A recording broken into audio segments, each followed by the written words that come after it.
Friends, HP ప్రింటర్ని unboxing అలాగే ఎట్లా set చేయాలనే డీటెయిల్స్ మొత్తం ముందు వీడియోలో తెలుసుకున్నారు కదా. ఈ వీడియోలో వచ్చేసి సాఫ్ట్వేర్ ఎట్లా వేయాలి, అలాగే ప్రింట్ ఎట్లా తీయాలి, స్కాన్ ఎట్లా చేయాలి, అట్లాంటి అన్ని డీటెయిల్స్ మొత్తం ఈ వీడియోలో చెప్తాయి కాబట్టి దీని గురించి మీరు తెలుసుకోవాలంటే మాత్రం మీరు స్కిప్ చేయకుండా లాస్ట్ వరకు అయితే చూడండి. ఫ్రెండ్స్, ముందుగా సిస్టంలో గూగుల్ క్రోమ్ ఓపెన్ చేసిన మీకు నచ్చిన బ్రౌజర్ని అయితే ఓపెన్ చేసి దాని మోడల్ కొట్టండి. హెచ్పీ లేజర్ MFPA ఇట్లా 1188NW ఇట్లా కొడితే సాఫ్ట్వేర్ డౌన్లోడ్ అని కొట్టండి. నేను కొట్టలే, కానీ జనరల్గా ఫస్ట్ లింకే కనిపిస్తుంది, కాకపోతే నాకు థర్డ్ లింక్ కనిపించింది, టోటల్ కొట్టలే కాబట్టి.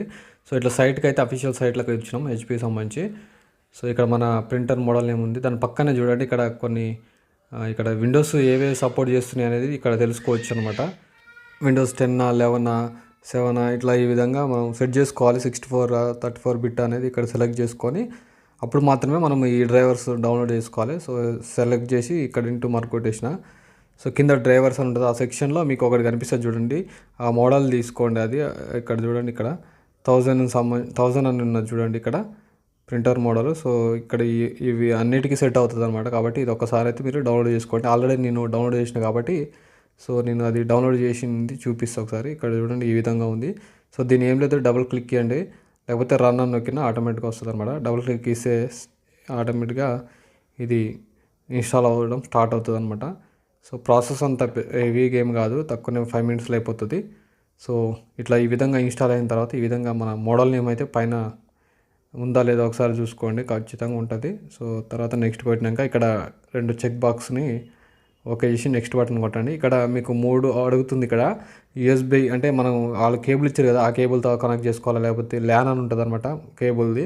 సో దాంతో కనెక్ట్ చేసుకోవాలా, లేకపోతే డైరెక్ట్ వైఫై తోటి ఇట్లా నెట్వర్క్ కనెక్ట్ చేసుకోవాలని ఉంటుంది అనమాట, అంటే వైర్లెస్ తోటి. సో మనం ఫస్ట్ క్లిక్ చేసి ఆల్రెడీ కేబుల్ పెట్టినాయి కాబట్టి దాన్ని టిక్ చేసి సో నెక్స్ట్ ఇట్లా ఈ విధంగా కొట్టిన తర్వాత ఆటోమేటిక్గా ఇక మీరు ఆన్ చేసి పెట్టుకోవాలన్నమాట. మన ప్రింటర్ ఆన్ చేసి పెట్టుకున్న తర్వాత ఇవన్నీ చేయాలి.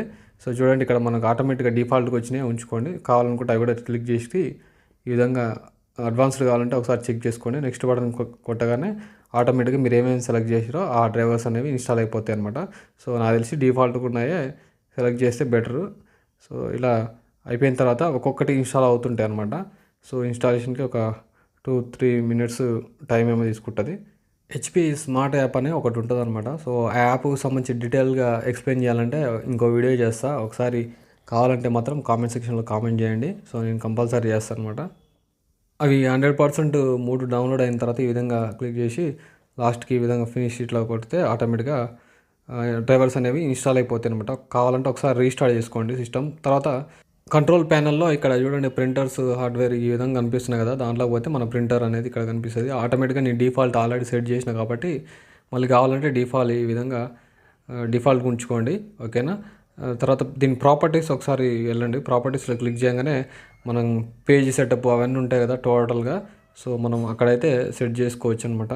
సో ఇక్కడ చూడండి కొన్ని ఆప్షన్స్ ఏ విధంగా సెట్ చేసుకోవాలనేది ఇక్కడ మీకు చూపిస్తున్నా చూడండి. ఇక్కడ A4 మెయిన్ పేజ్ సెటప్ అవి చేసుకుంటే సరిపోతుంది అనమాట, ఓకేనా. సో దీని తర్వాత మీకు టెస్ట్ ప్రింట్ అనేది ఒకటి ఇస్తా. సో నేను స్క్రీన్ రికార్డ్ తీసేసి తర్వాత చూపిస్తా. ఇక్కడ చూడండి పక్కన ప్రింట్ టెస్ట్ పేపర్ ఈ విధంగా కనిపిస్తుంది కదా, దాని మీద క్లిక్ చేస్తే సరిపోతుంది అనమాట. సో కొంచెం ఈ విధంగా చూపిస్తుంది కానీ ఆటోమేటిక్గా ప్రింట్ అయితే వస్తుంది. సో చూడండి,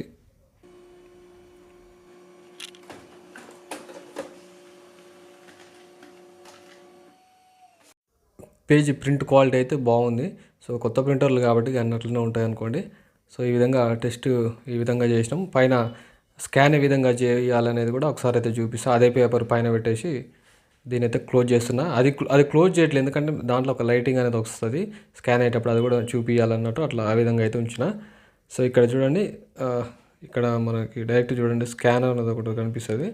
సో స్కాన్ చేస్తే ఆటోమేటిక్గా ఒక పాపప్ ఈ విధంగా ఓపెన్ అవుతుంది. స్కాన్ కొట్టండి, కొడితే సరిపోతుంది. ఆటోమేటిక్గా స్కాన్ అయితే తీసుకుంటుంది చూడండి. సో ఈ లైట్ అయితే వెళ్ళిపోతుంది చూడండి. ఇట్లా యాక్చువల్గా అది క్లోజ్ చేయాలి కానీ మీకు చూపించాలని అట్లా చూపిస్తున్నా. సో ఇక్కడ మీకు టోటల్గా కంప్లీట్ అయిన తర్వాత ఈ విధంగా ఉంటుంది. సో ఇట్లా కన్వర్ట్ అవుతుంది అనమాట ఇది. దీని ఇంపోర్ట్ కూడా అంటే వేరే దాంట్లోకి ఏమన్నా ఇట్లా సెట్ చేసుకోవచ్చు అనమాట. ఇట్లా చూడండి పిక్చర్లోకి పోయింది అది. సో దాన్ని ఓపెన్ చేసి ఈ విధంగా చేస్తున్నా. సో యాక్చువల్గా పేపర్ ఫస్ట్ టైం కాబట్టి రివర్స్ పెట్టినా. సో సో రొటేట్ చేసుకుంటే సరిపోద్ది అనమాట. సో ఈ విధంగా మనము ఏదైనా పేజ్ని స్కాన్ చేయటం ఇట్లా చేసుకోవచ్చు. ఓకేనా. సో దీని తర్వాత మనం దీని పక్కన పెట్టేసి మొబైల్ యాప్ తోటి ఎట్లా చేయాలో, మొబైల్ యాప్ కాదు మొబైల్ తోటి ఎట్లా చేయాలంటే ఇక్కడ చూడండి, వైఫై ఇక్కడ ఆన్ చేసుకొని మన వైఫై తోటి కనెక్ట్ కావాలన్నమాట. కనెక్ట్ అయిన తర్వాత ఇక్కడ ఒక పేజ్ని ఇక్కడ ప్రింట్ తీస్తున్నా చూడండి. ఇట్లా 3 డాట్స్ క్లిక్ చేస్తే ఇక్కడ మోర్ మీద క్లిక్ చేస్తే ఇక్కడ డైరెక్ట్ ప్రింట్ కనిపిస్తుంది చూడండి. మామూలుగా పీడిఎఫ్ ప్రింట్ తీస్తే సరిపోదు, కాకపోతే నేను ఇట్లా వెబ్ పేజ్ని తీస్తున్నా. సో A4లో సెర్చ్ చేసి ఇక్కడ ప్రింట్ మీద కొట్టగానే ఆటోమేటిక్గా ప్రింట్ వస్తుంది. నేనేంటంటే మర్చిపోయి అన్ని పేజెస్ అన్నాడు కొట్టినా. సో బర్ర పేజెస్ వస్తుంటే ఆ పేజెస్ అన్నీ తీసేసిన. ఒక 2 పేజీలు ఏమో ప్రింట్ వచ్చినాయి ఫస్ట్. తర్వాత పేజెస్ అన్నీ బయటికి లాగేసిన ఎక్కువ వస్తాయేమని. సో బయటికి లాగంగానే రెడ్ మార్క్ చూపిస్తుంది. సో ఈ రెడ్ మార్క్ ఎందుకు చూపిస్తుంది అంటే పేజెస్ అందులో లేవు కాబట్టి అట్లా ఈ విధంగా చూపిస్తుంది అనమాట. చూడండి ప్రింట్ క్వాలిటీ అయితే బాగుంది ఇది. ఓకేనా. సో పేజెస్ లోపల పెడితే ఆటోమేటిక్గా రెడ్ మార్క్ అనేది పోతుంది అనమాట. సో ఇక్కడ క్యాన్సిల్ చేయొచ్చు. అట్లా ఒకవేళ పోవట్లేదు క్యాన్సిల్ కావట్లేదు అంటే మాత్రం మీరు సిస్టమ్ నుంచి కూడా క్లోజ్ చేసుకోవచ్చు అనమాట. సో అది ఎట్లా అనేది కూడా ఒకసారి అయితే చూపిస్తా, దాన్ని కూడా చూడండి. సిస్టమ్ రైట్ సైడ్లో కింద వచ్చేసి ఇక్కడ మీకు ఇక్కడ ప్రింటర్ ఒకటి సింబల్ కనిపిస్తుంది. దాన్ని క్లిక్ చేయగానే ఇక్కడ ప్రింటింగ్లో ప్రజెంట్ ఏమేమి ఉన్నాయనేది చూపిస్తుంది అనమాట. నేను క్యాన్సిల్ కాలే కాబట్టి ఆటోమేటిక్గా చూపిస్తుంది. సో దాన్ని క్లిక్ చేసి డిలీట్ కొడితే ఆటోమేటిక్గా వేసి కొడితే పోతుంది అనమాట. ఓకేనా.